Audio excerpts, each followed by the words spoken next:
sini saya akan menjelaskan dampak media sosial bagi anak-anak.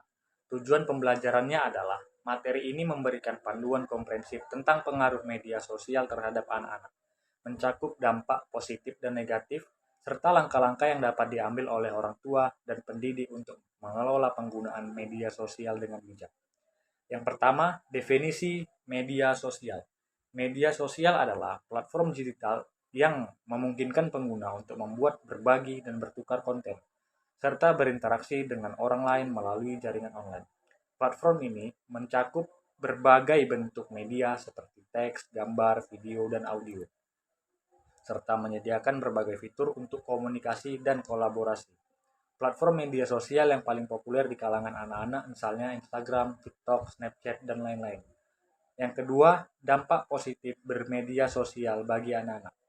Yang pertama, meningkatkan kemampuan komunikasi dan interaksi sosial. Yang kedua, membantu anak-anak untuk tetap terhubung dengan teman-teman dan keluarga. Yang ketiga, akses ke informasi edukatif dan konten pembelajaran. Yang keempat, bergabung dengan kelompok atau forum yang mendukung minat dan hobi. Yang kelima, platform untuk mengekspresikan diri, menunjukkan kreativitas. Yang keenam, berpartisipasi dalam proyek-proyek kolaboratif online. Dampak negatif media sosial bagi anak-anak. Meskipun media sosial memiliki manfaat, tapi media sosial juga memiliki dampak negatif bagi anak-anak. Yang pertama itu adalah kesehatan mental. Dengan adanya media sosial, kesehatan mental dapat terganggu bagi anak-anak. Mereka bisa merasakan rendah diri, kurang percaya diri, dan ketidakpuasan dengan diri sendiri. Selain kesehatan mental, tidak stabilan emosional juga dapat terjadi pada anak-anak. Membuat anak-anak merasa tidak stabil secara emosional, dapat mengalami kecemasan dan depresi jika merasa tidak mendapatkan perhatian yang cukup. Lalu, dampak negatif selanjutnya adalah tekanan sosial. Anak-anak merasa perlu untuk selalu online dan responsif, yang dapat menyebabkan stres dan gangguan tidur. Lalu, cyberbullying. Anak-anak bisa menjadi target dari sebuah bully, pelecehan dan ancaman melalui komentar atau pesan langsung dari media sosial. Baru yang keenam adalah paparan konten tidak pantas. Anak-anak dapat terpapar konten-konten yang belum layak dilihat oleh mereka, seperti konten dewasa, kekerasan, atau konten lainnya. Yang ke-8 adalah predasi online. Anak-anak bisa menjadi target predator online yang berpura-pura menjadi teman sebaya. Lalu, pengumpulan data pribadi. Banyak platform media sosial mengumpulkan data pribadi pengguna, termasuk anak-anak, yang bisa disalahgunakan oleh pelaku.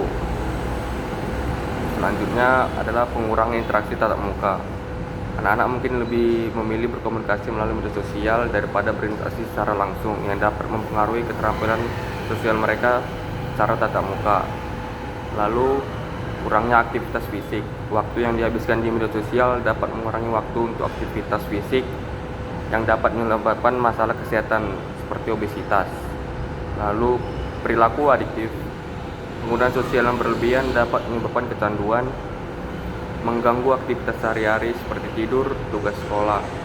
Anak-anak juga mungkin mengalami kesulitan berkonsentrasi pada tugas-tugas penting karena distraksi media sosial atau terlalu sering menggunakan media sosial. Lalu yang selanjutnya, anak-anak lebih suka berkata kasar dan tidak pantas karena pengaruh dari media sosial. Kurangnya perhatian orang tua dalam mengawasi anaknya mungkin saja dikarenakan sibuk atau kerja yang lain. Selanjutnya, kecanduan game online. Ketika anak bermain game online, teman dunia mayanya bisa saja orang dewasa yang bisa menyebabkan yang ingin melepaskan stres dengan bermain game. Orang dewasa umumnya menggunakan kata-kata kasar yang tidak pantas dalam bermain game. Dan ketika anak mendengar, dia akan melakukan hal tersebut dan dapat meniru perilaku negatif tersebut.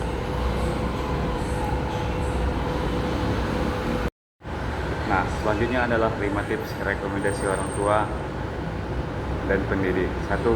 Pengaturan batasan dan waktu layar. Menetapkan batasan waktu penggunaan media sosial, mendorong keseimbangan antara aktivitas online dan offline. 2. Pendidikan dan kesadaran. Mengajarkan anak tentang etika penggunaan media sosial, menjelaskan resiko dan bahaya yang mungkin terjadi. 3. Mengawasi aktivitas online. Menggunakan alat pengawasan dan pengaturan privasi. Berbicara secara terbuka tentang aktivitas online anak. Menjadi teladan yang baik. Menunjukkan perilaku penggunaan media sosial yang sehat. Mendorong komunikasi dan dialog terbuka tentang pengalaman online. 5. Mendorong kegiatan di luar media sosial. Mengajak anak untuk terlibat dalam kegiatan fisik, seni, dan hobi. Mendukung partisipasi dalam kegiatan sosial dan komunikasi. Nah, selanjutnya adalah 5 strategi untuk mengatasi dampak negatif. 1. Mengajarkan anak cara menghadapi dan mengatasi cyberbullying. 2. Membangun kepercayaan diri dan keterampilan sosial. 3. Mendorong anak untuk berbicara tentang perasaan mereka. 4. Membantu anak membuat jadwal yang seimbang antara waktu online dan aktivitas lain. 5. Mendorong kebiasaan tidur yang sehat. 6. Bimbing anak-anak untuk berpikir kritis terhadap informasi yang mereka temui di media sosial. Ajarkan mereka mengenali informasi palsu atau menyesatkan dan pentingnya memverifikasi sumber informasi. 7. Awasi aktivitas anak-anak di media sosial, termasuk siapa yang mereka ajak bertemu, berinteraksi, dan jenis konten yang mereka konsumsi. Libatkan diri dalam aktivitas online mereka dengan menjadi teman atau mengikuti media sosial, sehingga Anda bisa lebih memantau interaksi mereka. Nah, kita tengah melihat bagaimana media sosial memiliki dampak yang kompleks dan seringkali berbahaya bagi anak-anak. Dari gangguan kesehatan mental hingga risiko privasi, ancaman cyberbullying, hingga pengaruh pada prestasi akademik. Penting bagi kita semua untuk menyadari dan memahami risiko-risiko ini. Namun di balik semua tantangan ini terdapat peluang bagi kita untuk membimbing anak-anak dalam navigasi dunia digital dengan bijak. Dengan edukasi, pengawasan, dan komunikasi yang efektif, kita dapat membantu mereka memanfaatkan media sosial secara positif sambil menghindari dampak negatifnya.